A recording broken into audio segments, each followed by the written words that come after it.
In 1825, Baghdad was alive with trade, spice scents, and the murmur of legends carried by desert winds. Among its people was Haji Umar, an honest merchant, yes, but more than that, a man whose kindness made him known across the Baghdad market. Unlike other Tazirs who measured success in silver, Umar saw the dunya as a sacred test. A test of courage, of intention, of the heart. During a journey through the Sahara, carrying nothing but goods and a silent yearning for something unknown, he came across a vision, a girl by an oasis, so serene it seemed the desert itself bowed before her. That moment marked the beginning of a love story unlike anything he'd imagined, one that would rival even the most enchanted Urdu kahani with deep message. Her name was Layla. She had a presence that silenced men and calmed beasts. When she raised her hands during a sudden sandstorm and the winds obeyed, even Umar's camel stopped chewing in awe. She wasn't just beautiful, she was otherworldly. And in the silence that followed, he sensed the whisper of something beyond reason. Human versus supernatural.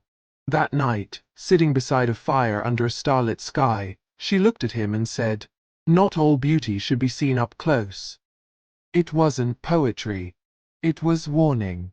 Later, she revealed the truth. She wasn't just a girl, she was a pari, a fairy drawn to his compassion, his stillness in a world of noise.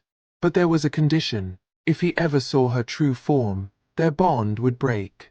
And so began their emotional love story in Urdu, woven in silence, protected by mystery, and destined, perhaps, to be tested by the very thing that made Umar human, his need to know. For a time, Baghdad became a haven of joy. Umar and Layla lived quietly, sharing laughter and stories in the soft glow of lanterns. Behind the scenes, she shielded him, quietly using her mystical powers to keep misfortune at bay, guiding his trade routes, ensuring his safety. This was more than love. It was a divine alignment, a love and sacrifice story, blessed and balanced. But the human heart, no matter how noble, often struggles with the unknown. Curiosity whispered in Umar's ear like a shadow, until one night, he gave in, and lifted her veil as she slept. The moment was silent but irreversible. What he saw is lost to words, beauty too pure for human comprehension. Layla awoke, not with anger, but with heartbreak. She said nothing, just vanished, leaving behind a glowing feather, a magical feather, still warm with her presence. It was the collapse of their shared world, the explosion of a sacred trust. This is where most stories end. But for Umar, it was the start of a redemption journey. Regret alone wasn't enough. He would search the ends of the fairy world if it meant one more moment with her.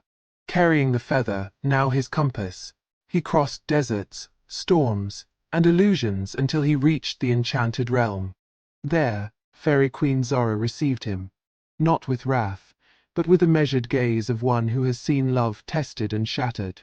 She laid before him a path, past 3 trials, fire, wisdom, and heart, and he might earn his place beside Layla once more. These weren't tests of might. They were the kind that strip a soul down to its bones. Fire river test, riddles wrapped in paradox, and a mirror that doesn't lie, all crafted to measure what lies beneath the skin. The fire river test wasn't about crossing flames, it was about confronting your own. As Umar stepped into the inferno, he relived every mistake, every moment his doubt had betrayed love. And yet, he did not burn. Instead, he emerged forged by pain, not consumed by it. The second trial, of wisdom, tested humility. Riddles not meant to be solved, but to be understood. And in surrendering his need for answers, he found clarity.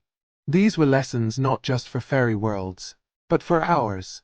That strength doesn't always roar, and truth doesn't always need to be known to be real. But the test of heart was the cruelest. In a room of endless mirrors, reflections of Layla faded each time he reached out. At the center stood the mirror of truth, and what it revealed was not her, but himself. Not the honorable trader, not the grieving husband, but the man who couldn't trust, who thought love meant ownership. And as the truth cut deep, it also healed. It was his moment of self-discovery, of finding that real love has nothing to do with possession, and everything to do with surrender. He did find her again.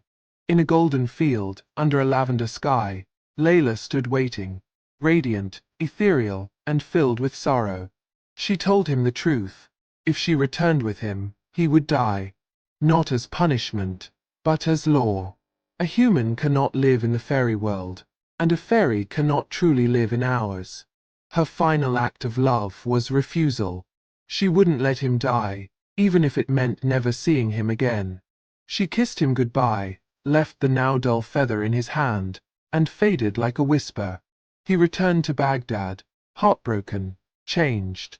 Not every love ends in union. Sometimes, its highest form is letting go. And that's where the deepest lessons lie. So tell me, how many times have you lost something precious because you couldn't wait? Because you didn't trust? Because you needed control? Sometimes, what we call curiosity is just fear dressed up. And fear, when it makes choices for us, wrecks even what seemed eternal. This story, this Islamic motivational story, isn't just a fairy tale. It's a mirror. How many promises have you broken? How many times have you let ego speak louder than love? But here's the good news. Unlike fables, your story isn't over yet. You can still turn regret into redemption, doubt into faith, and loss into purpose. Are you ready to face your own magical trials of courage, wisdom, and heart? Because if you are, then maybe this tale found you for a reason. As Umar said, when the love is real, absence becomes presence. The choice is yours now. If this story moved you, if it made you reflect or remember someone, leave a comment below. What was your biggest lesson? And if you want to keep discovering stories like this, full of soul, mystery, and truth, subscribe to the channel and hit the bell icon. The next one might be exactly what your heart's been waiting for.